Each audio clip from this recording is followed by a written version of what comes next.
You got to make Let's sure you run it. pay attention to your mute button when they come out here because it's going to be loud. And you can probably keep your mute button on mute as often as when you're not.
Good morning, America. It is I, Jay Sims, the line, and it is Saturday, and we are back for another episode of the Book of Man Saturday Conversation. And we got a good one for you this weekend. We're going to finish up what we started talking about last Saturday. But first, let me say, thank God for all the folks that made it through the hurricane. It didn't come down and hit my own hometown of Savannah, so we appreciate that. Also, football season don't stop, baby. We still rolling through college football. This week we doing a shout out to the Big Ten, Michigan, Ohio State, Michigan State, Northwestern, Nebraska, all them boys out there playing ball in the Big Ten. Hey, y'all have a good weekend this weekend, but y'all can't mess with the SEC. What's going on this morning, Doc? Man, what is happening, Jay? Man, look, I'm glad to be here as always. Man, I look forward to this every week, every single week, because there's so much stuff going on, bro. I mean, like, it's so much, and we can't talk about all of it because we'll be here 3-4 hours. I mean, it's crazy. But I do want to say today's topic is left over from last week. It was so deep, and it had so many things to dig into. There was no time for it. And you know, we're really going to get into it. But before we do all of that, some quick housekeeping things. Number one, we are here each and every Saturday unless family obligations come up at around about 11:30, maybe 10:30. But we'll send you the message to let you know that. Number two, book study every Thursday at 7. That's where you want to be. There's some life-changing things happening in there. Some things that's helping us be better men, better husbands, better boyfriends, better life partners, whatever you are, or just a better man in general. Things in these books will help you. Third thing, if you want to interact with us, there are two ways that we can do that. Number one, you can just be in the comments. Just drop a comment below in the video stream that you're watching. Put the comment, we'll see it, we'll throw up on the screen, we'll talk about it, we can converse back and forth like that. Second way, if you really got something to say and it's too much to type and you want to come up with us, go ahead and click the link at the top of the description. It'll throw you right into our green room. All I ask is that you just turn your camera on so I can see who you are. Once you come up, you don't have to have your camera on. You can turn it off, just have your audio avatar, whatever you want to do. So those are two things. If y'all want to get in with us, come on. We are ready, willing, and able. We are respectful. We are kind, but we will tell you the truth. We're not about bashing people. We're not about making people feel bad, but we're about getting different perspectives and different ideas about the same topic. There you go. Okay, first off, Doc is not about disrespecting people. Doc is not about making people feel bad. I cannot 100% guarantee I won't do either of those things. I don't intend to. That's not my first goal. But if you come on here acting crazy, this is our platform, and I will disrespect you, and I will make you feel bad. Look. But that's not the intent of the program. We here to be enlightened and all that. First, I want to apologize. I got a little yard service going on the property right now. So if you hear a little noise in the background, I apologize up front.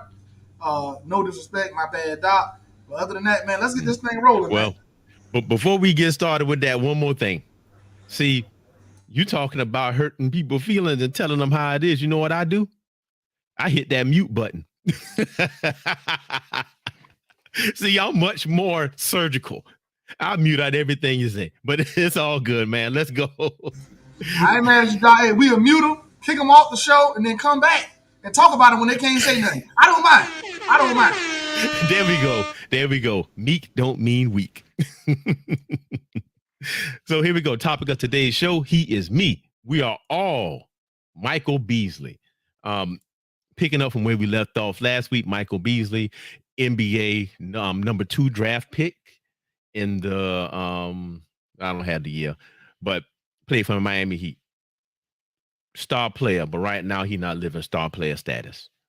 I got a section of the interview that he did on the Pivot podcast, and found it interesting because a lot of things he said we can relate to. And that's why we titled this one, He Is Me, because he is you. So let's go ahead and make sure I'm on the right part.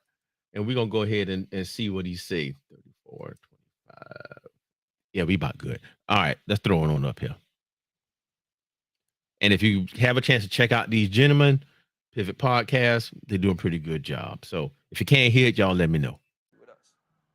But what I'm asking is, you keep saying all you want to do is play basketball. If that never becomes, I can play basketball for money again. If it's just, I just get to go to the gym and hoop, what else you gonna do? I've been in the gym for 4 years playing basketball. So what else can you do other than play basketball? I can do a lot. So let's do that. Why? Because we can't just take our ball home and die. Says who? Says I don't want you to. Beasley, we all gotta retire, bro. We all gotta retire. Sooner or later. Yeah, but I'm gonna retire like how I want to retire, right? I can't live my life on your terms. Like I can't just let my dream die, right? So, no. People are gonna always remember you more for how you made them feel than what the you did on the court, on the field, or any other sport. Sports are just entertainment, but a feeling lasts a lifetime. Yeah, I'm not. And if you can give that back to people, your job will be done.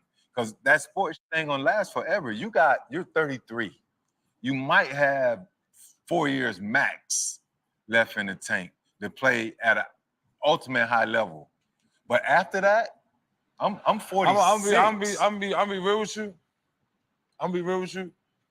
They took everything from me as like along the way, right? I ain't been able to play basketball. I ain't been able to talk for myself. Like they laughed at me every step of the way, right? Like every step of the way. My mom died and they laughed. All right, so we're gonna pause it right there. Where Okay. yet? I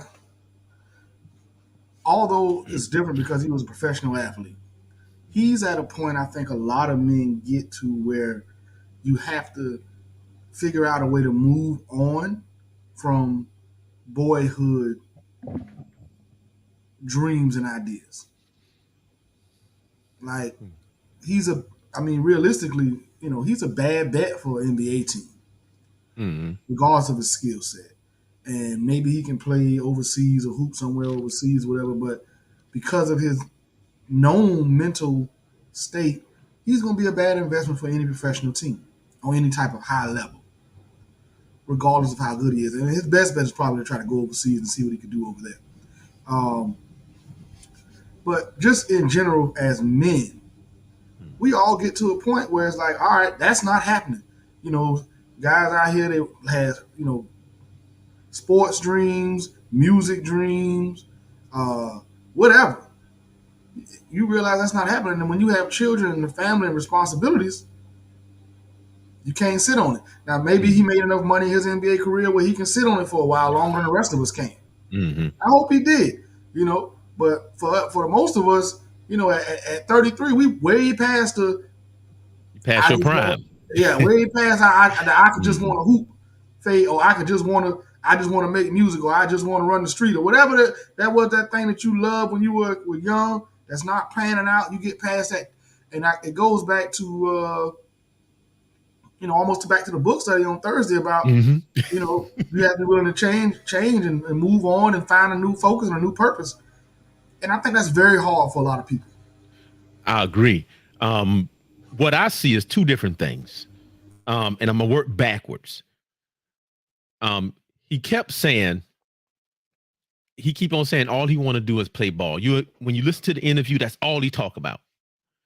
And I think that's not because it's his childhood dream. Because earlier in the interview, he said, he didn't learn how to play ball until he was like older kid. But I think that is his safe place. He reverts back to what he can do to avoid the things that he can't do, or what's happening in the world around him, the abuse he may have taken. So he sink back into that, because there's no way somebody want to play basketball that bad That's all he kept saying. And what the other gentleman said, I don't know their names because I'm sorry I don't watch the Pivot podcast like that, but the ones I have seen been really good. He said, you can't take your ball and go home. And his response was, why not? So what attracted me to this is like, and that's why I say he is me, because I think that we all have these things that's going on in our lives, how people treat us. Because he talked about that too, how they just laughed at him all the time, how people treat us, how we're perceived.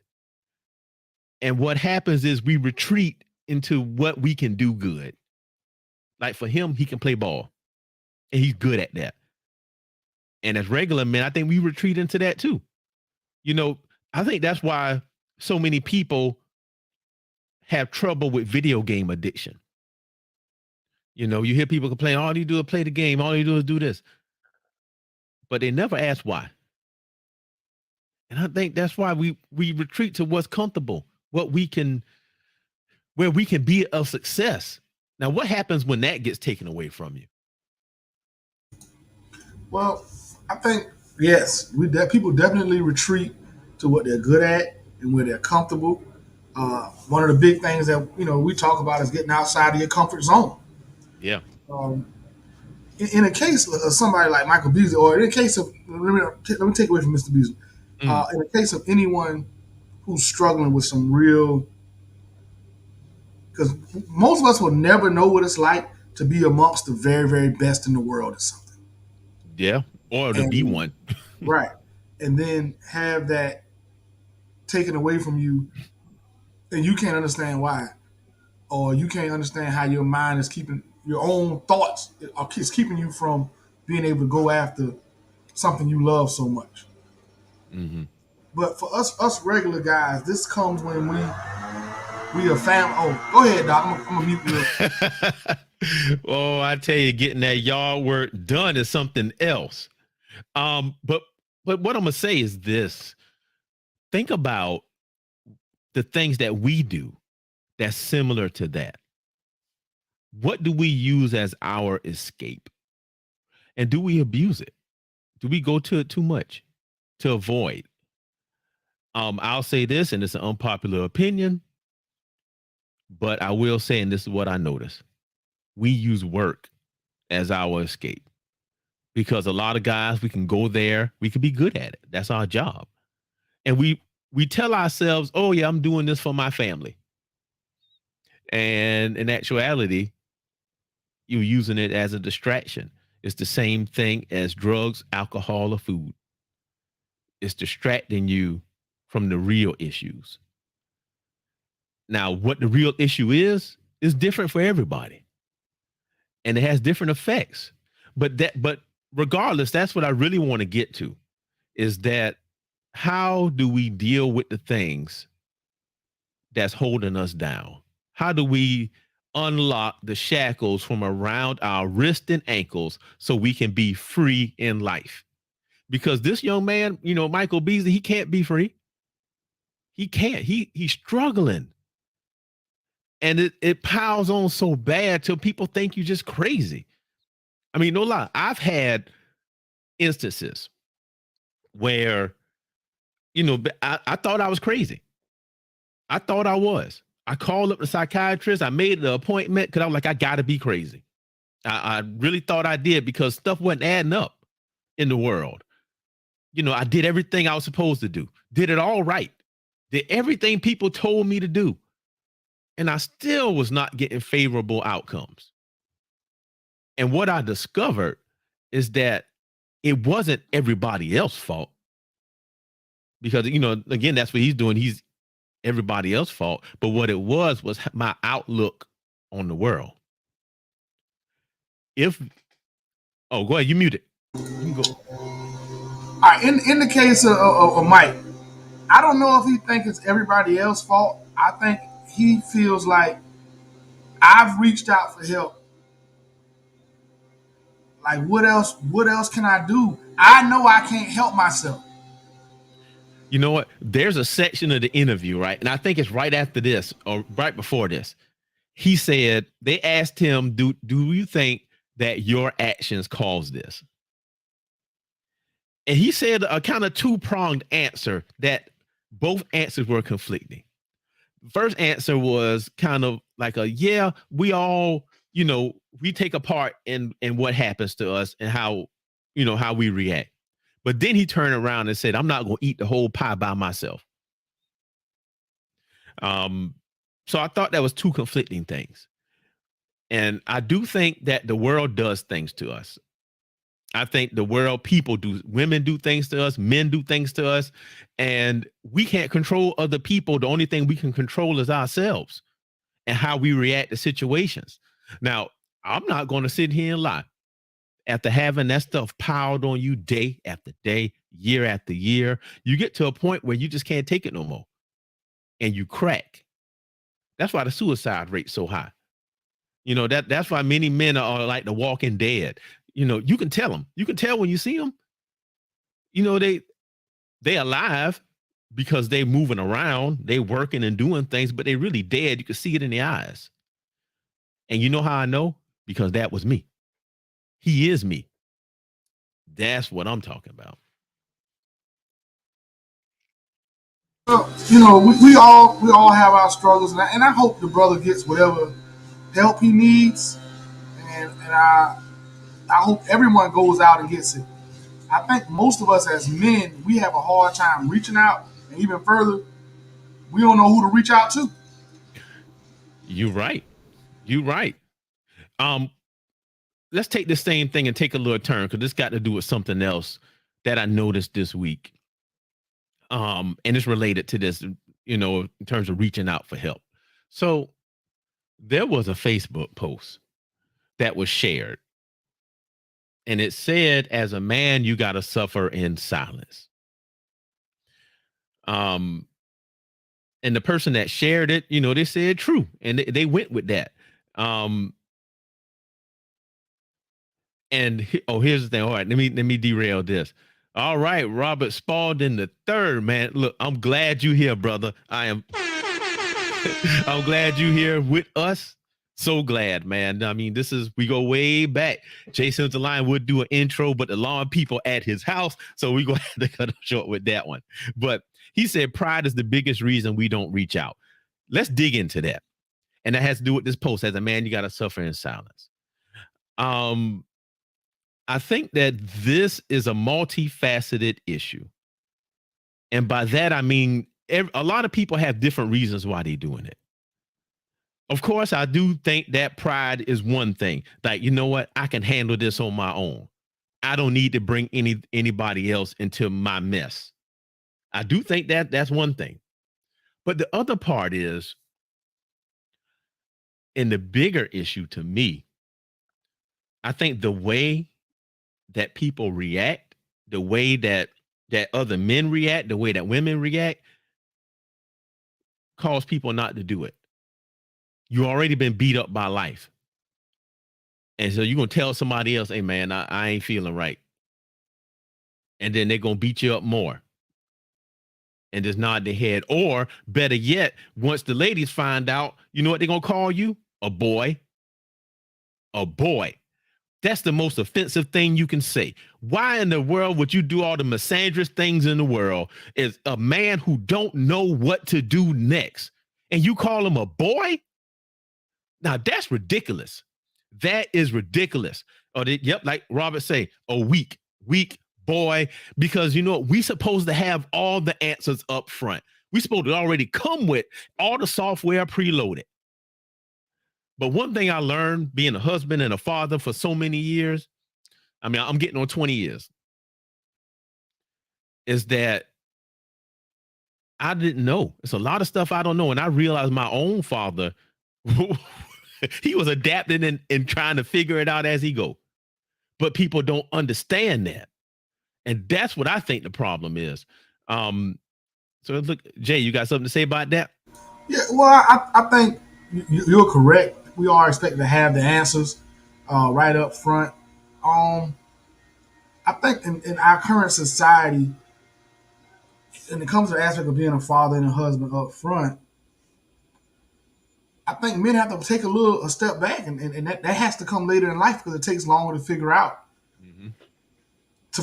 at least some of those answers. And women, for the most part, haven't changed into the perspective of they do want a man that can lead and be out front and has the answers and that they can respect and admire. They want that. It just takes longer currently for men to get to that point because the world is such a versatile and changing. It's not as simple as it was before. So there's no going down there, getting a job.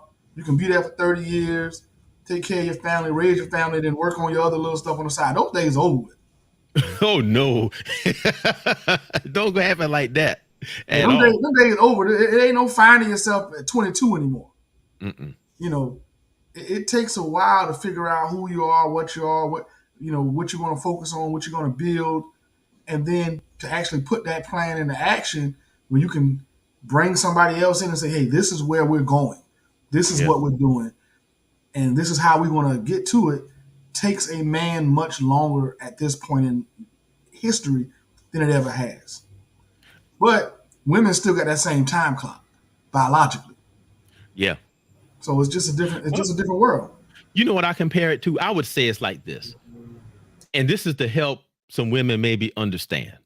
Because in that post I was going in, I think that the women that were responding, especially the one I was talking to, don't really get it. It's kind of like when you have a child, when you have a baby and the baby's born, you don't automatically know what to do, but you are expected to know what to do. How many times you went and call your mama, this happening. Or, you call people to say what's happening and try to figure it out. You're figuring it out as you go. Now, when you have the second kid, you kind of got it down. Well, being a man, husband, father, leader, all of that stuff is similar. Just don't know. But in this case, instead of people saying, oh, that baby just don't know, let me help her. You get called a boy. You get called weak. You get called irresponsible. And the thing is, you just don't know. You just don't know. I think a lot of times men end up in the you never should have got into it if you didn't know what you was doing spot. And that's the way we're treated. If you didn't know what you were doing, if you didn't know what you were signing up for, you never should have got into it. It feels, and this is a feeling because I don't have any verifiable facts here. It feels like our margin for error is so much smaller, but in some regards, it should be because we have to be a little bit more controlled, a little more understanding, a little more under control and developed because a out of control man or a man who doesn't know what he's trying to do or can't figure it out is a dangerous thing. Yeah, and I think we talked about that in the book study. Right. The Way of the Superior Man is, he talked about that, how dangerous those men are. And I mean, in actuality, those type of men make it hard for all of us. Yep. Because they co-sign what the world says. Yeah. Without considering that they were once that. How can we be better as a people if no one wants to teach and learn? We can't do it. Well, let me ask you this. Do you think people still have the same amount of time to teach as we had as before? For example, currently everybody in the house working full time. Right. Currently, most households, everybody working full time, everybody working overtime. Mm-hmm. Mama and daddy. And then you come home and you got all the business of the house. Right. And then you God forbid you want an hour to yourself in the course of a day. Mm-hmm. And the kids got all their programs going on. Right. Do you think people have the time and or energy to teach the same way we taught before? Or is it very much a situation where we're leaving everyone to learn on their own? Or we have this expectation that people just know. I know I catch myself with my own son being like, how he doesn't know that. Then I say, I'm his dad. I didn't teach him. Yeah. Yeah. As an educator, I find myself saying those same things. And over the years, I've had to learn that not everybody learns the same way or have been exposed to the same things. And once you realize that, then you can start teaching them. But back to what you said about time. What I do think is that you're absolutely right. With everybody working, trying to survive, do all of this stuff. And I think time is an issue now. From what it used to be, I'm not sure. I am not sure. Because from growing up, what I saw is my dad worked railroad, Amtrak. So Friday night, he would be leaving, pack his bag. He would leave from Savannah, drive to either Jacksonville or Miami, get on the train, and ride the train up and down the coast for 5 days. He got his 40 hours on the rails. Go back, come home on like a Wednesday, then he start back working again. But I still learned a lot of stuff from him. What I think the issue is the word grace. In the church, we talk about grace as, just kind of being forgiven and understanding where we come from, because God do that to us. We mess up all the time. But why can't people extend that grace to other folks? You get forgiven by everybody in the world, but we can't understand that a young man just don't understand how to make this work, or he don't know that he need to push beyond his limits. Somebody got to tell him.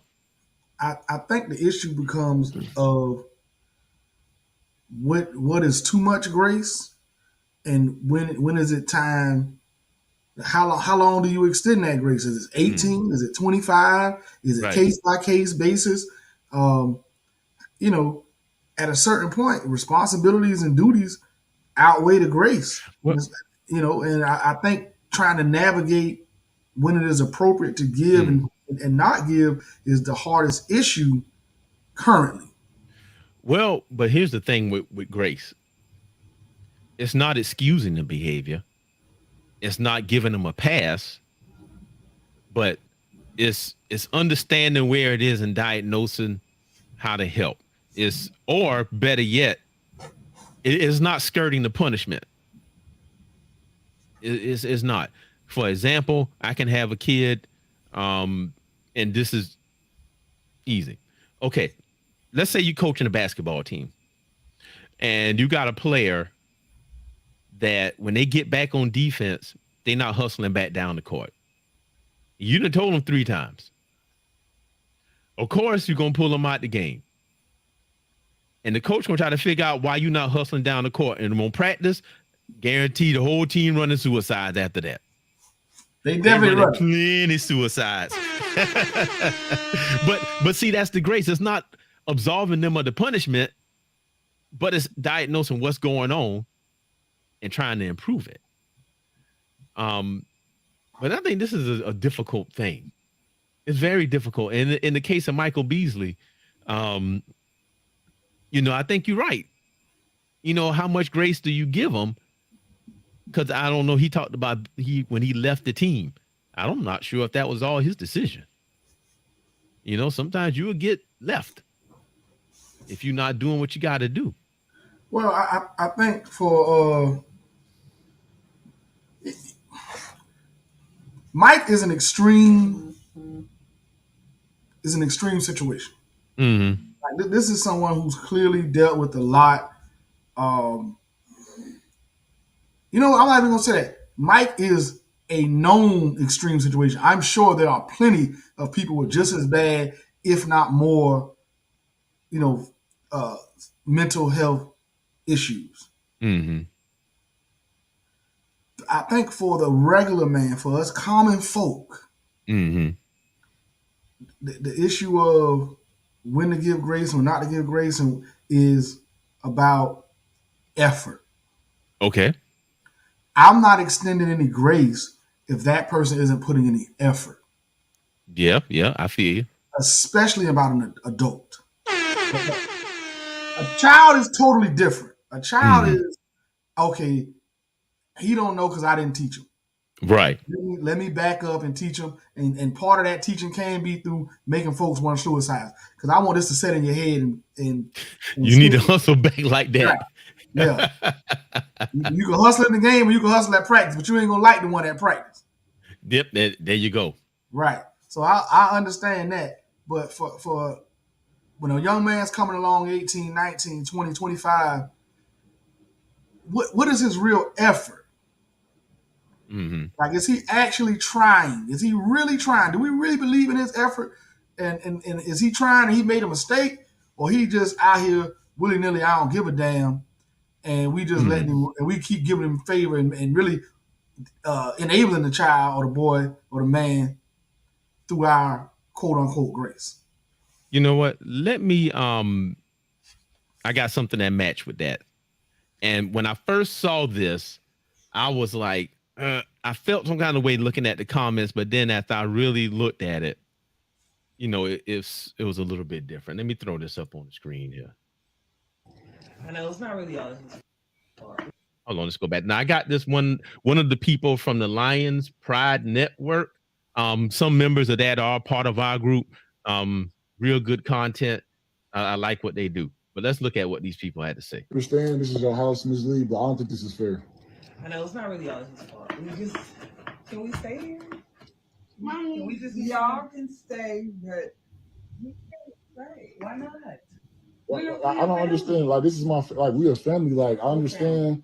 Like, hey, so check this out. So, in this video, and that's one of the dudes from Lions Pride Network. So in that video, that was just a clip of it. The people got put out of the house. They got evicted. And they went to the mother-in-law's house. Mother-in-law said, the kids can stay. You can stay. But the husband or boyfriend, you can't stay. Now, Okay. Yep, let's go. All right. Let's go. It's so much wrong here. First off, yes, it why in the hell is this being recorded?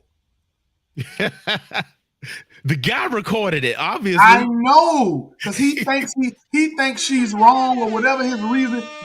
Why? This is family business. Uh-huh. Why is this being recorded? That alone, that he's seeking out the world to validate him and in the wrong, kind of gives me, I don't know if he put no real effort in this anyway in trying to take care of his family.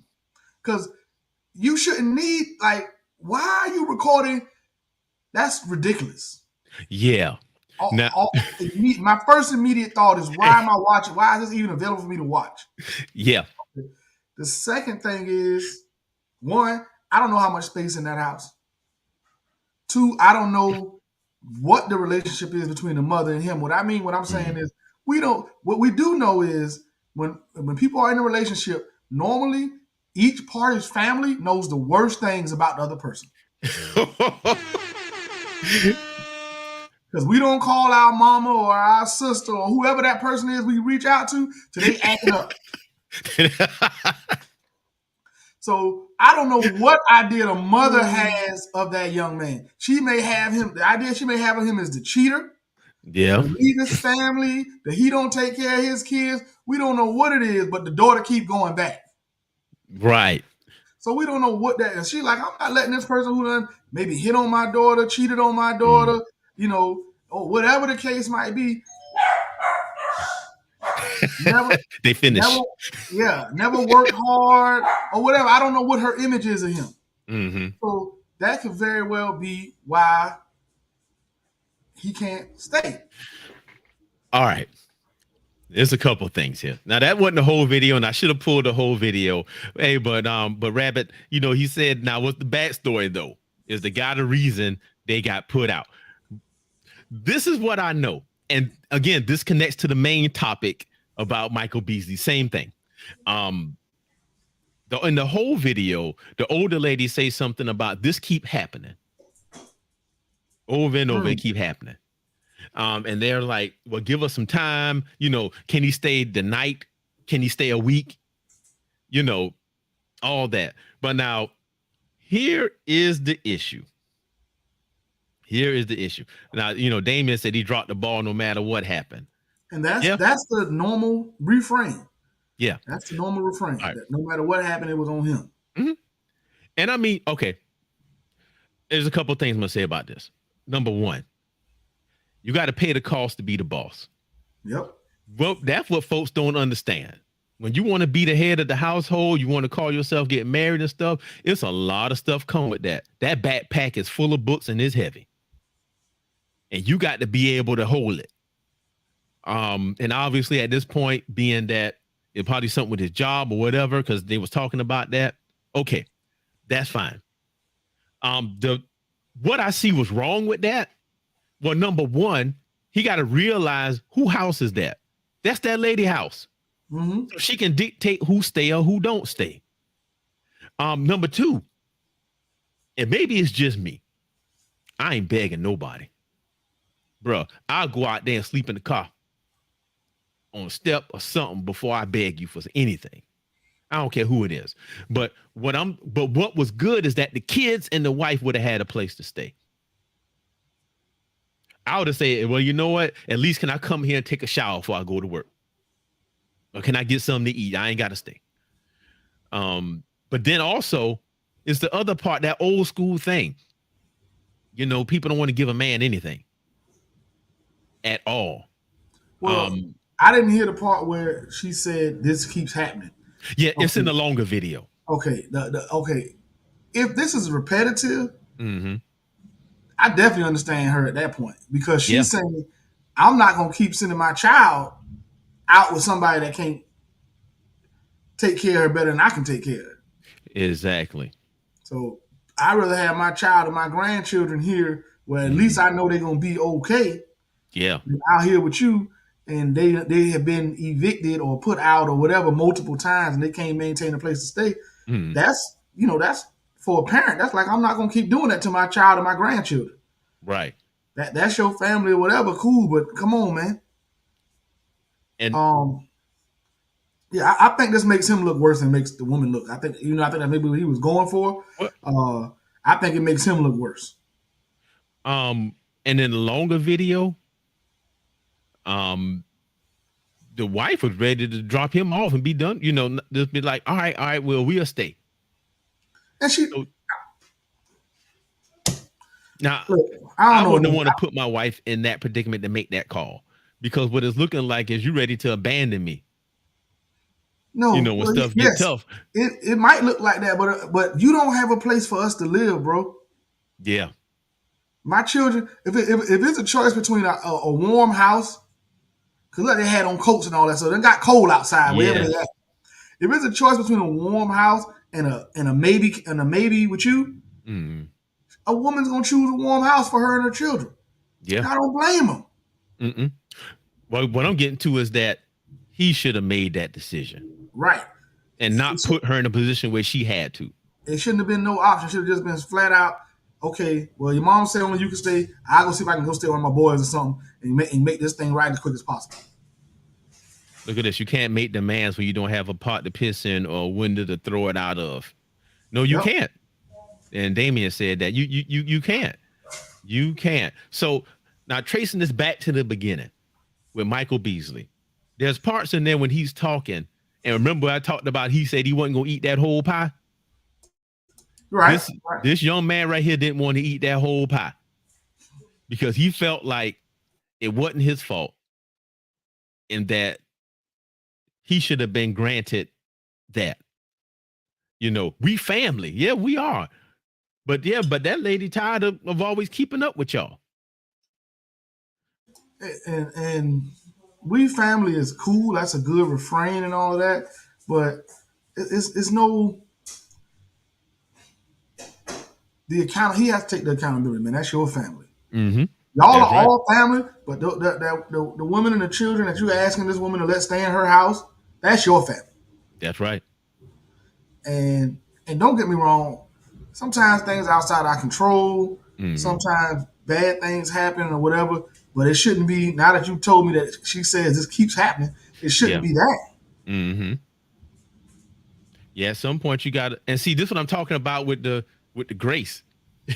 You know, right. she listened to him, but she ain't got to do it. No. But what I was saying earlier, now this is the part that irritates me. So in the comments of that video, there's a lady, I don't know, she appeared to be an older lady. And she said a MAN meets all needs and a BOY is a burden on you. Like actually put periods in there to spell it out. That's not a man. That's a male boy. Boys are to be taken care of and men provide for their family. There's too much of this going on and women have made this too easy for some men not to work. Character determination and the willingness to work goes a long way. Not judging.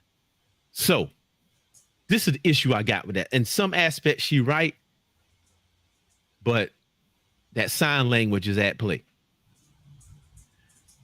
And like I said earlier, when stuff go wrong, the first thing they do is call you a boy. You a boy, man, child, baby.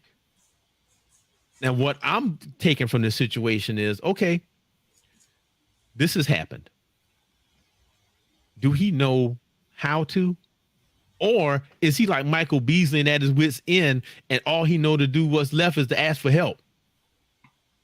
So we keep saying that you can communicate with people. We hear, we listening, but when they communicate and listen, all of a sudden you're a boy and not a man. That boy, he's still a man. Well, let's look at it like this. Right. He went and asked for help. The help that was offered was your wife and your kids can stay here, but you can't. He didn't want to accept that help. Okay. That's on him. He went and asked for help. She didn't say, I can't do nothing for you. She said, she can stay here and the children, of course, can stay here. But you can't stay here. From whatever her reasoning for that is hers. Whether it be repetitive failure, whether it be I'm just not taking care of no grown man, whatever her reason is for it, she's justified, in my opinion, to say that, to feel that way. Of course she is, but what about the comment? Well, the comment as far as the man boy comment, that I've heard that phrase, 100 times. I've heard that. We've all heard that phrase, mace all knees, burden on you, whatever. And I agree with women to a certain extent on that if you're going to be with a man, it should improve your overall quality of life. Just like I would tell a young man, if you're going to be with a woman, it should improve your quality of life. Now, everyone needs those improvements in different areas. Sometimes as a woman, you don't need a man to come in and be a financial help to you, but you may need some emotional support. You may need a man to do other things, that will improve your quality of life. And the same thing for a young man. You may not need a woman for X, Y, Z, but she still improves your overall quality of life. Your life should be better. You should be adding in a certain form. You should be adding to your life. And so that's where that, to me, where that idea comes from. All right. Well, I'm not talking about the idea. I'm talking about the initial thing where this lady, and it has something, to do with this comment too. A real man will put family first. When you give things names, they go into that name. They turn into what is being named. So that's why I really don't like when people say real man, a boy. But did she call him a boy, or did she give a description of what was happening? No, right here. Oh no, this comment. That's not a man. That's a male boy. Okay, that's what that person said. So, and even Robert, man, I love you, but that statement, real man, that really get up under my skin because it's often used as a way to downplay somebody. Who a real man is different to everybody. Yeah, it's an undefinable term. But what I'm saying is this. When you call people things, they start to believe it. Just like my students, if you call them bad, if you call kids bad all the time, guess what they're going to be? Bad. If you tell them they smart, they good, they're going to be that. And I have seen it because I did it on purpose because kids and adults are the same. I don't care what anybody say. They are the exact same. Well, okay. I think the biggest issue with the quote unquote a real man thing is it's an undefinable term. In the terms of kids, you can you can draw a straight line and say these things are bad and not going to help you, and these things are good and they probably will help you. And you can determine that. That can be defined Mm. as far as how it applies to the classroom, or how it applies to the home, or how it applies to the ball field. Those things can be quantified and defined. When you take something like the phrase "a real man" or whatever, a real man would do this, real man that. That's not quantifiable. That's not a. I can't rightly identify that because it's everything is 100% situational all the time. Right. But I guess what I want to speak to though is how we refer to our brothers and how do we refer to ourselves. I'm looking at a more granular thing. That's why you think I tell them, hey man, you're doing a good job. You know, bro, you're doing a good job. You're working hard. Remember we talked about that? I said I'd rather somebody tell me I'm doing a good job than to call me handsome. Right. Same thing, because you're naming that thing. So I don't think one takes away the other though. I don't think saying this action or that action is unacceptable also means I'm not saying you're doing a good job. I have to do both. But in this comment though, that person wasn't talking about it being unacceptable. See, the sign language started before the other part. See that whole comment, it was a two-part comment. The sign language was first, then the truth was after it. Yes. So, but what I'm saying though is this: is that, all right, corrective behavior, right? You draw more flies with honey than vinegar. Okay. Now, I'm not saying you got to sugarcoat everything, but also being mean and bitter toward men don't help improve behavior either. If somebody keeps telling you bad, you bad, you bad, in an effort to get you to do better, on some people that's going to work because they just got the gumption within them and they want to prove you wrong. And to some people, it's like kicking them while they down. So I guess what I'm getting to is that I think we as men got to be careful how we refer to each other and try not to use the same sign language that other people do. I believe we have to make life more about lessons than punishment or insult. Yes. Mm-hmm. I also believe there's absolutely a time when quote unquote tough love and I can't keep babying you and all that comes absolutely into play. Yeah. Yes, I think what she said could have been stated without the extra. I think that was should have been more of a question. Look, you can be a man or you could be a boy. Right now is a time in your life when you have to decide which one you are. Mm-hmm. And that I think that's would have been more than her coming out and saying, "Oh, that's a male boy" and all that. That wasn't really a productive comment. But that's just we gotta as men we do have to do it. I would hope that guy has a guy he could go to and say, "Hey man, I lost my place. I had to take my wife and kids back to mama's house, and mama wouldn't let me stay. Man, I don't know what I'm gonna do here." And maybe get some solid advice. Now you didn't win on something. Now you didn't win. I love how you bring this stuff back full circle, because the whole thing was asking for help. Right. And in the book study, remember we talked about where the author said you need to find a group of men that's living on the edge already. And the edge, for y'all don't know, is like the pinnacle of what you're doing, like on the edge of your fear, on the edge of your ability, like always pushing yourself. So you need to be able to talk to them and accept their criticism. So if we that man friend and he come to us and say that, yeah, man, I can help you, but bruh, you need to go on out there and get some work. I don't care what it is. McDonald's, you need to cut some grass, pick up trash, better recycle some cans, whatever you got to do, you need to go ahead and do it. So it's full circle, man. It's full circle. And right here, Damien saying opinionated rule of measuring that continues to move. Yep. And he's talking about the real man stuff and the boy stuff and all that.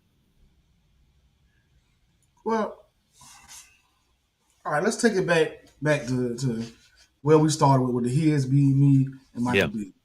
I think the first thing we need to understand is I think it's a good thing that men's mental health is starting to get a little attention on the national stage.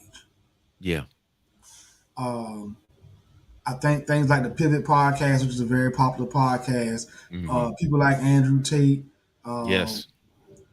you know, even you know other things out there in the manosphere and in regular YouTube. I've even seen some women whose channels have been largely skewed to women say, hey, you know, it ain't easy out here for these men, and we need to like like Kendra G and all that. Like, hey, you know, she even her teaching is changing a little bit as time goes on. Yeah, I think Kevin Samuels then put it, but you're right. She's shifting. I like it. And I think it's good. And I think shows like ours and much bigger platforms that do some of the things that we do, or at least getting the message out there. But I do not want it to turn into a situation where men don't have accountability. Right. Because a lot of the issue is simply make yourself better. And I can say this strictly in my own personal life. I feel better, live better, and enjoy more of my life when I like what I'm looking at in the mirror. When I feel good about my health and fitness. When I feel good about where my career is going. When I feel good about my relationship with my children. And these are things you can control.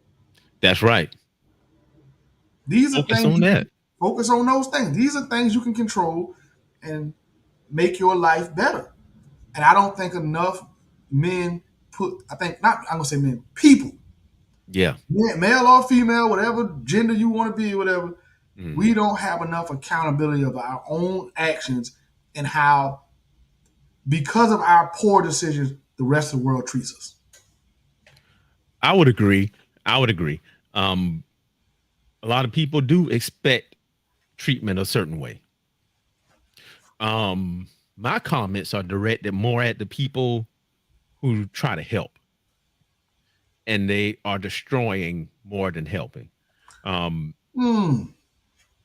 lot of people are. Now, I don't think. Define what do you mean by try to help? Because I don't think some of what you say. Go ahead. All right. So try to help. So someone that tries to give some useful advice, but they front load it with the sign language. Shame, insult, guilt need to be right. All of that stuff. They front load it with that. Do you think that woman was really trying to be helpful in that comment? No. Okay. I don't think it's disguised as that. Now, but what she said at the end, yeah, I'm with that. I don't think most people, when they make those types of comments, are trying to be helpful. Right. I think they're saying what they want to say, and they hope it's helpful. But I don't think they really. I think most of the time they just want to get what they have to say off their chest. Right. And I don't think most of the time people are really trying to be helpful. They really wanted to say the insult part, and then backhanded with the compliment or backhanded with the suggestion, so they can say, I didn't say that just to insult you. I really wanted to say the part that's helping you. Nah, you wanted to insult me. You wanted to insult me, and then maybe you like, all right, well, I don't want the insult to be out there by itself. I'm gonna go ahead and throw the back part on it. I think that's what most people do. But how many men co-sign that? Because we've heard that our whole life. Well, again, this is back to a lot of African American people are brought up in a matriarchal society. So if in a case where it's a woman doing this, we've been taught not to say anything. Like if it's you and your brother standing there and your mama ain't gonna be talking to one of y'all, your brother still ain't gonna say nothing because I don't want mama to get on me. You're right. So when you've been brought up in that type of environment, and again, not blaming women for this, most women, especially African American women, are just trying to do the best they can do. Mm-hmm. Now that's what I see. The insults came at his lowest point, being homeless. And what I think of, and right here when I say he is me, Micheal Beasley, empathy goes a long way for me.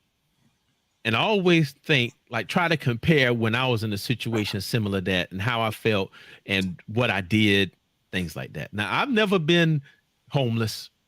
I have not. And never, but I have been in a situation where I didn't know what in the world to do next. Yes. And that's the part that where with the gentleman with the family, I kind of connect with that. And then with Micheal Beasley, I connect with wanting to always stay in the position where I was comfortable and stuff that was good for me that I knew I can do. And I didn't know the value of stepping outside of that. And that's where my focus is. And I think that's why I have so much energy for these two things. Well, actually three things, because, it's the other thing too. With men feeling like they suffer in silence. Okay. Now the suffer in silence part. Mm-hmm. I think that is largely our responsibility for not allowing our brothers to feel like they have a place to go to talk. Because me personally, until you reached out, kept it to myself. Yeah. Kept it to myself. Mm-hmm. And had you not reached out, I probably would have continued to keep it to myself. Mm-hmm. And who knows what role getting that out played for me. Yeah. Because I know I got it out and I felt better. And I know I felt better and I tried a little bit harder. I know it reinvigorated a couple things in me and that have worked out and panned out. Mm-hmm. Who knows if that happens? Who I don't know. I might have. I don't think I would because I haven't ever in my life, but I might have folded. I might have folded. Uh-huh. Because I was down. I was down. Down bad. Yeah. I may have. I don't know. I never have in my life, so I don't have any evidence of it. But I might have folded. Mm-hmm. Who knows? So I definitely think we don't create enough spaces for men to, and I put that solely on men. I can too. Create those spaces for ourselves. Mm-hmm. We can't sit around and wait for anybody else to create those spaces. It's just not going to happen because it's not really nobody else has a need to do it. You're right. And for me, I was in a similar position. And I do, regardless of your religious space, wherever you are. Now, everybody know what I do, and they know where I am. I'm not going to be the one to try to bash you over the head with it. I ain't, none of that. That's on you. But I think my connection with that, with God, is what led me to reach out and talk to my other brother. I mean, I feel like that was one of the lowest points in my life that I was at that point. And I told y'all, it felt like I was carrying a book bag full of bricks every day. And I would look at myself in the mirror standing up, and it looked like I was hunched over, like I wasn't seeing myself. All I wanted to do was go in my closet, shut the door, and sit in the corner with the lights off. That's all I wanted to do. Just like Micheal Beasley said, why can't he stay in the house? That's what I wanted to do. And I was praying about it, and I got the word to say, go talk to him. And I did. That Monday came, and the dude I was co-teaching with, I call him my brother to this day. People don't believe it. Tall, lanky, white dude, all full of tattoos, total opposite of me. But I said, you know what, man, I'm having trouble. And when I talked to him about that, and he said, I'm having trouble too. And that was 4 years ago. Let me ask you this, Doc. Do you think, in general, in large quantity, en masse, that men are real friends to one another? Do you think we are really friends with one another, we can really talk and open up, are men en masse actually really friends, or are we just hanging out? All right. That's a dang, bro. Why you keep asking me these questions? That's my job, bro. I'm just trying to do my job. You keep asking me these questions. Okay. So this is what I think about that. I think most of the people you are with, your circle, are true friends. But here is the thing. I think that is something that it's like a sector that we never explore. Like, and everybody in your friend circle, everybody is open. Hey, man, come holler at me if you need me. We are open to that. Right. But nobody ever reach out to them and say, I need help. Because they never explore that part. It's like that part doesn't, they see it there, but they don't know they can get to it. Okay. Do you think as individuals, we don't believe our friends? Do you think as individuals, are we afraid for our friends to see us as weaker? Is this the individual inability to show vulnerability, ruining our ability to be friends? Ooh. Well, because like you say, people say it all the time. They call me if you need me, holler at me, and I know I've said it often, genuinely. Mm-hmm. I really meant that to whomever I was saying it to at the time. Yo, man, if you know, because sometimes you talk to a person and you know they holding back. Yeah. But you don't want to, because you know you don't know how comfortable they feel with you, and you be like, man, you all right? Let me know if you need something. Now, sometimes you'll say you all right and get more than you bargain for. That's true, but you got to be prepared to take that on. You don't say it if you don't mean it. That's right. That's tough, man. I don't think it's an issue of being vulnerable. Well, I don't know. Let me take that back, because I'm trying to put myself in my own shoes where I was before. Well, let me ask you this, Doc. How much you reached out to your friend? Yes. How much did it? How much did it take for you to do that? Like, I know it wasn't easy. Okay. It was. And this is the reason why. So me and this guy, we had been teaching together. I think this had to be about November. So we've been teaching together maybe 3-4 months. And that's like, for 8 hours a day, you're around the other person. Right. But why it was easy for me, again, where I am spiritually, because I was praying about it. And that's what I heard. I heard, go talk to him. And I did it. And now we here today. So I think my religious standpoint kind of assisted in that, because remember, I always talk about foundations, and my foundation was built on something else that's sturdy. So I was able to go do that. So it wasn't too difficult. But did I tell him 100% of the stuff? Nope. I told him about 90. I'll be honest with you. Well, some of that's just for you and your lady, or some of it's just for you and your child. Mm-hmm. Some of it ain't for, no matter how close you are to somebody, there's certain things that ain't for everybody. Now, yes, I'm glad you put this comment up. All right, let's talk about that. All right, okay. And I'm throwing another question at you on this one, okay. Doc. All right. Do men no longer hold each other's confidence? Okay. Do we know? Are we no longer Can we no longer rely upon other men to keep and hold what is said between men?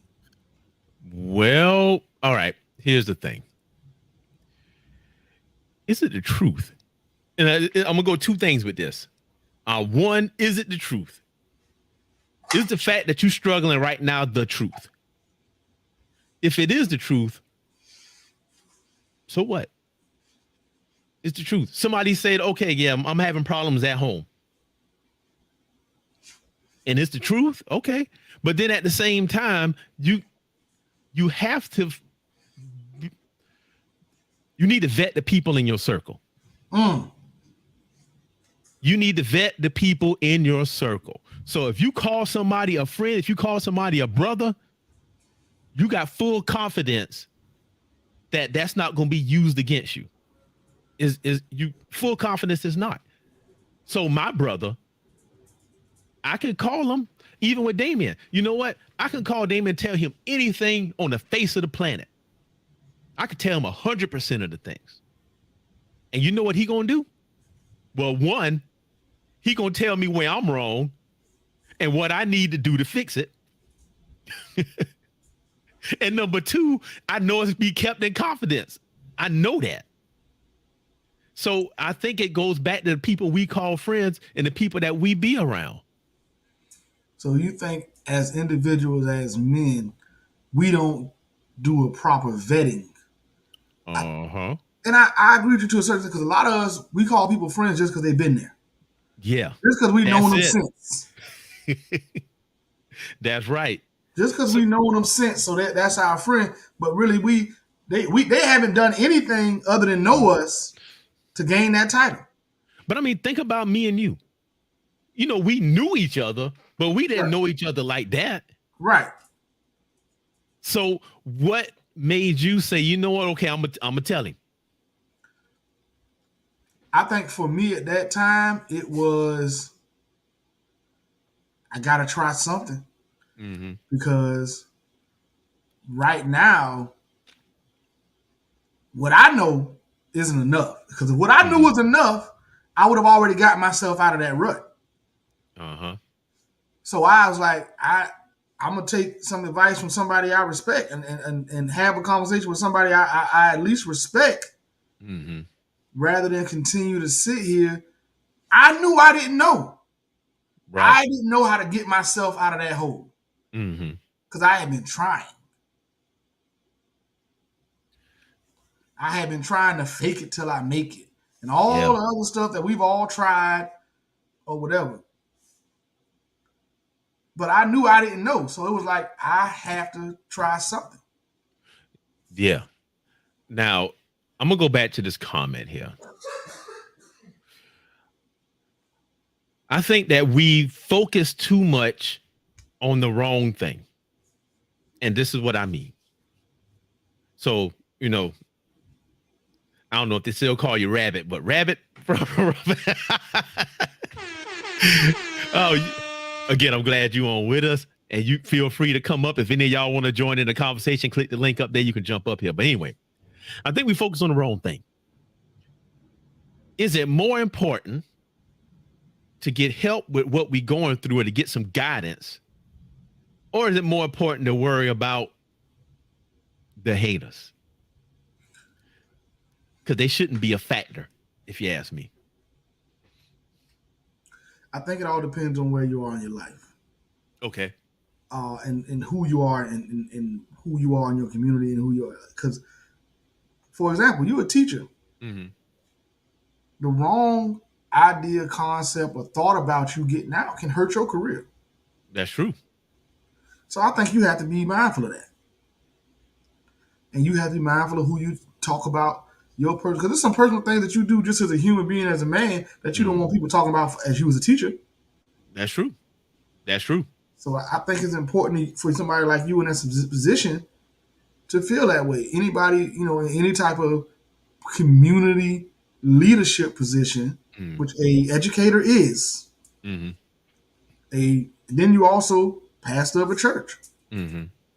All of these things, it matters. Your image of who you are in society matters. We just did a book, 40 Laws of Power. Protect your reputation at all costs.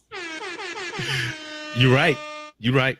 You're right. So, yeah, it does matter. But I think the bigger issue, the bigger thing you're talking about is accurately and completely and thoroughly vetting your friend group.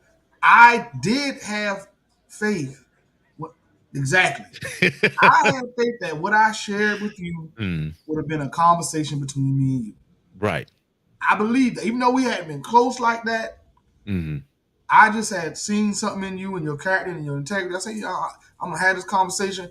And the conversation went where it went. Did I expect to say everything I said to you that day? No. Mm-hmm. But the conversation went where it went, and it helped. Mm-hmm. And I think for a lot of us, you have to start vetting your friends and almost, hey, maybe you say, I got some, I'm going through, I know this person might be able to help me. Yeah. I'm going to talk about it and see how it goes. And if you have that conversation and it goes well, then you feel like you can reveal more to that person, you will. And if it goes a certain way and that person doesn't, then you don't. Then don't go for it. But you have to go through that process. I agree 100% with everything you said, because, been there and done that. But I think that it's like this. So, and I'm gonna take this back to educator kind of thing, but you're gonna understand what I'm talking about. So in our schools, most boys can't read above the 4th grade level. Like, you might be in 8th grade that can't read above the 4th grade level. They got adults that can't read beyond that. So when you give them word problems, right, and they have to read these questions, they have to first focus on how to read each individual word. Then they got to focus on what the whole thing asking, but they got to decipher the words first. Right. Many of us in life are like that. Because of our problems weighing us down, we focusing on one thing at a time, but can't see the whole picture. And when you talk to your brother, it eliminates you trying to decipher all the words. Now you can focus on the bigger problem. Because I don't think that day when we talked that I said, oh, you need to do this or you need to do that, it wasn't advice. It just was, I didn't listen. And if somebody comes to you like that, just listen. Yeah. And I think that's the most, even that, yeah. Mm-hmm. You don't have to offer advice. Nope. Sometimes all a person needs is for somebody to listen. That's 100% correct. Mm-hmm. I think we have to continue to reach out to one another, and hope that people will come back and say what's on their mind and talk about what they need to talk about, or nothing else. Even if my reaching out may not go to a person that needs my help, my reaching out may go to someone and inspire them to reach out to someone that needs some help. That's right. So it's two ways. You want to reach out to people that need help, and you also want to reach out to the people that can help.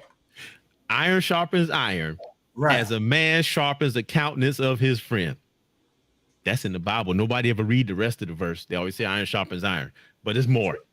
So it's just a matter of, like I said, you have to develop a group of friends. I'll tell you what. I'll give you an example of somebody who recently, I call this person a friend, and I fairly recently met them. In April of this year. Okay. The other day, I'm talking about some money making opportunities, and I'm looking at something. I say, yeah, man, this don't look bad. It's a little part-time job. I can pick this up. Blase squaze. And he looks at me. He's like, yo, nah, bro. Uh-huh. You don't want. Why are you trying to pick up a part-time job? You should be trying to buy the contract. Ah, you see what I'm saying? That's a friend pushing you to your edge. Man, I found it. And that's what this whole book study talking about too. I think I had the thing pulled up because I wanted to show y'all something, man. And that's what, oh, here it is. I'm going to show y'all this. Hold on, let me make it so we can read it. All right, there we go. Y'all look at this. Let me do this different. Okay, this is the book we're reading in our book study, Way of the Superior Man. So look at this. It says right here, hold on, right there. Choose friends who themselves are living at their edge, facing their fears and living just beyond them. He's telling you how to do it. But look at the second highlighted part. You should be able to trust that these friends will tell you about your life as they see it, offer you specific action that will shed light on your own position and give you the support necessary to live in the freedom just beyond your edge, which is not always or even usually comfortable. Thank you. Choose who you talk to. Vet your friends. That's what we talking about over here. That's you gotta do it. You gotta vet your friends. And you gotta pick people that's gonna not just be there and tell you you great and you doing everything right, but folks are gonna push you. My man basically said, man, you are and we past the point in life of working for people. Mm-hmm. We should be looking for contracts. We should be looking to buy and own contracts, buy and own property. And even though I really was only looking for it, like how can I wanted something, but I didn't want to have to save for it. I wanted something, I just wanted to go get it. There you go. Like, I don't feel like saving money. I don't feel like planning. I just go make this extra money. I'm impatient too. I ain't saying no lie. I just go make this extra money and go get it in a couple of weeks instead of saving for a couple of months. Mm-hmm. That was my thought process with the whole thing. If I wanted something, I'm gonna make me some money real quick and go get it. And he was like, man, that's the wrong approach for us. Yeah. You want the money and want to go get it real quick, whatever, but we need to be learning how to own it. And you need people around you that you can have those conversations and gonna push you, but push you to what's right. Yes. And what's better, even if it's gonna take you getting outside of your comfort zone. Man, I got two things on that. Well, number one is the reason why you was even able to entertain that and to think in that way is because you dropped all the baggage before. See, remember I talked about reading the individual words? You don't have to do that no more because you move past that. Now you can grow yourself. You can grow because you don't have that restriction on you anymore. Matter of fact, no, I ain't gonna go there. I'll be hitting y'all with too many scriptures. But camel in the eye of the needle. Everybody know that one. Easy for a rich man getting to heaven and the camel through the eye of a needle. Well, anyway, the eye of the needle is a narrow passage. And we on the camel. If you're carrying all that baggage on the sides of the camel, you can't fit through the narrow passage because you're carrying too much stuff. So when you drop off all that stuff, you can fit through. And that's just what you did. You were able to slide right on through there and get that advice to grow yourself. Yeah. That's the big thing, man. That's the big thing. So we got to position ourselves so we can move to that. Yep. We absolutely have to. And that's the move. That's what we got to get to. You got to get to a group of people around you that you can trust, a group of people around you that have something to offer, and you have something to offer them. Circling it back to the beginning, I think Michael Beasley found his group of people. He may have. If you look at that interview, you can see it. Those guys definitely look like, because I've been listening to the podcast on Spotify, because the Pivot Podcast, I followed on Spotify. I've listened to a couple of their podcasts. You can't see the expression on their faces. Yeah. On the podcast. Watching the videos, those men want to help that brother. There to help. Like they want, you could tell what their words they want to help, but when you see their expressions and their body language, they look like we gotta help this. They whole body is like, man, we can help this brother. This is our brother. We gotta help him. And they really saying things from their depth to really try to help him. Like Ryan Clark straight up said, because I don't want you to. I want something better for you. Yes, that's the part that got me when he said, why can't I do that? I don't want you to. Because it ain't good for you. No, it's not. It's not. You know what? All right, this is what I truly believe. That we hold all the power. By saying that, men, husbands, fathers, all of us, we hold the power. And this is why. Because we are an influence on those around us. Now, holding the power, like Uncle Ben said to Spider-Man, with great power comes great responsibility, right? But everybody want the responsibility, but don't know about the power. You got to know you have that. And we can affect everything around us. But before we affect everything around us, we got to tune ourselves up first. And I think in the book, the Superior Man book, he talked about that. About I think it was last week when he said that when you're a weak man and your kids are watching you, you infect them with that. Yep. So you need to try to get better. And how do you get better? Create that circle. Reach out to them and let them know what you're going through, what your ideas are, all of that. Yep. All of that. And I remember my second point from earlier. It got to do with the circle. I asked this young man I was talking to last week. And he was going through some stuff in his life. And I've been trying to break through to him. You know, hey, man, you just need to find a circle of people you talk to. Call me.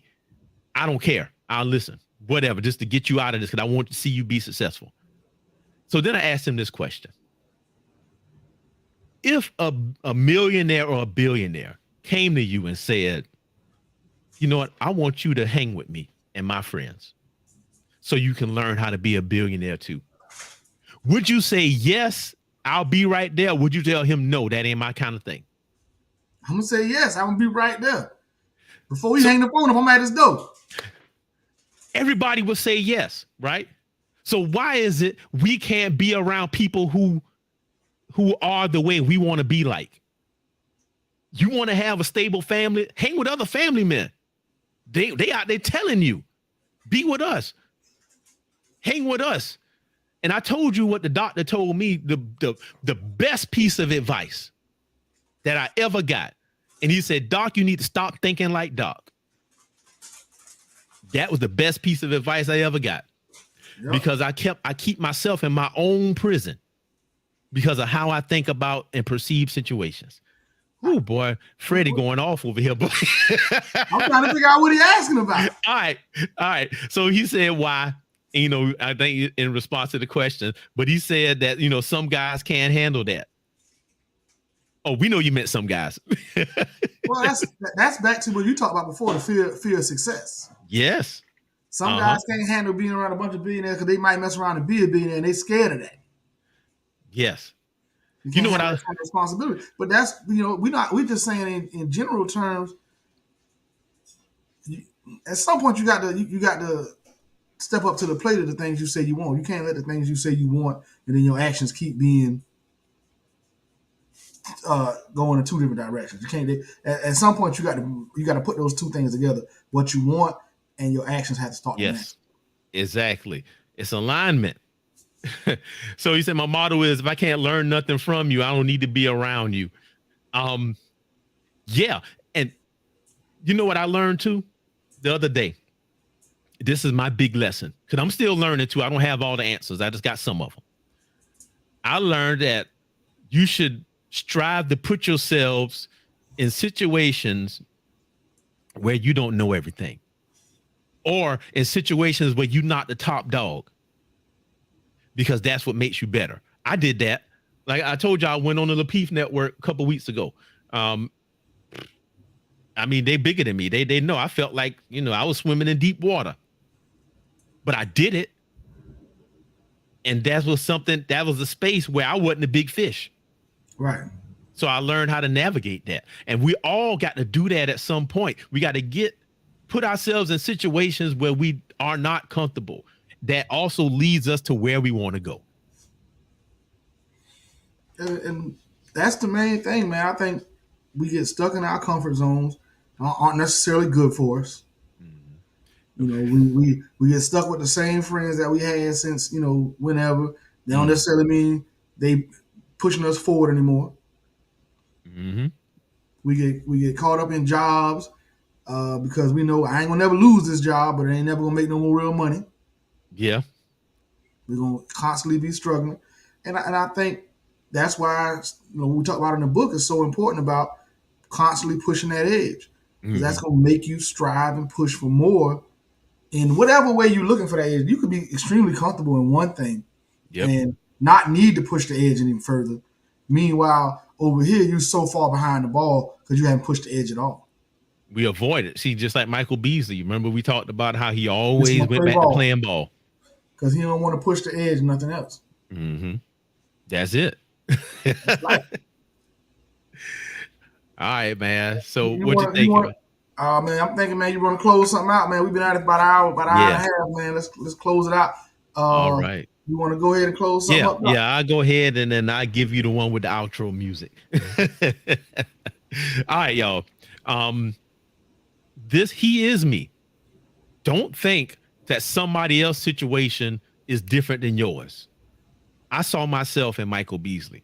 If you look at that interview again and try to pick out instances, all hearts and minds are clear. I do that at school, and people who know, they know. But anyway, I want y'all to go back and look at that interview. Go back and look at it.